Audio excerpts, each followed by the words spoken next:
Hey everyone, and welcome. Today, we're going to dive into a short, absolutely brilliant story that proves you can find comedy gold in the most everyday places. Our source today is just a simple family anecdote about buying a pair of slippers. But trust me, it's a masterclass in how to build comedic tension. So let's get right into it. So let's start with this question. How much chaos can one simple shopping trip really cause? We've all been there, right? A simple errand just spirals completely out of control. Well, this story takes that feeling, that familiar frustration, and just cranks it up to a whole new level of hilarious. So, let's set the scene. I want you to picture our narrator who has just gotten home from an exam. They're probably exhausted, just wanting some peace and quiet. But instead, they walk right into the middle of this, low stakes but super high tension family drama that's already unfolding.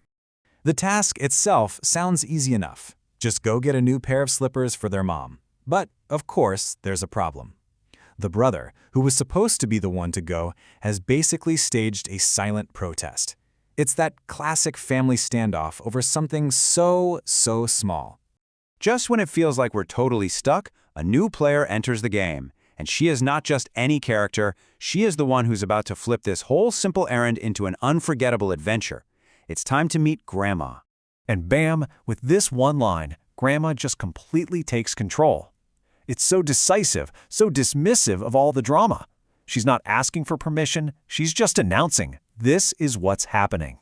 And just like that, the mission is back on. And right here, the narrator gets that sinking feeling in the pit of their stomach. We all know that feeling, right? They can just sense that this is not going to be a quick in-and-out trip. See, Grandma going to the market isn't just an errand, it's an event in the making, and probably not a smooth one. Okay, so now we've arrived at the shoe shop, which is basically the main stage for this whole operation. This is the exact moment where a simple request for slippers officially escalates into pure chaos for one very unlucky shopkeeper. Grandma does not waste any time browsing. Nope. She walks in and makes this absolutely incredible demand. Not, hey, do you have these in blue, but show me everything, every single slipper. You can just imagine the deep internal sigh of that shopkeeper who knows his entire afternoon is now completely ruined. And what happens next is just this masterpiece of comedic frustration. The story describes this endless loop, this back and forth. A slipper is presented and is rejected.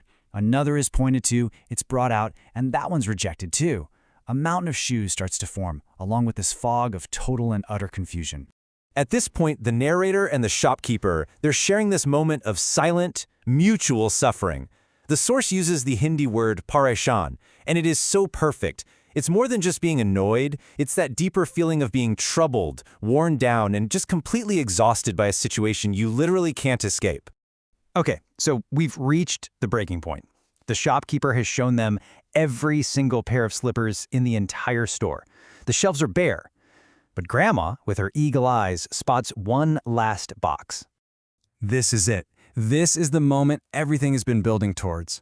After all that searching, all that rejecting, what could possibly be hiding in that final box? Is this it? Is this the mythical, perfect slipper they've been searching for? And now for the grand finale. After being pushed to his absolute limit, the shopkeeper finally reveals the secret of the last box. And there it is. The final box holds no magical slipper. It's the poor man's lunch.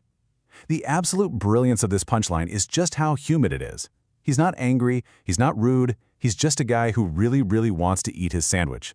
And the entire mountain of tension just collapses into this one simple, totally relatable moment. So it really leaves us with one final question to think about. Who is the real hero here? Is it the relentlessly determined Grandma on her epic quest? Or is it the long-suffering shopkeeper who just wanted to have his lunch in peace? It's just a great reminder that sometimes the most memorable stories aren't these huge epic tales, but the small, chaotic, and hilarious moments of everyday life.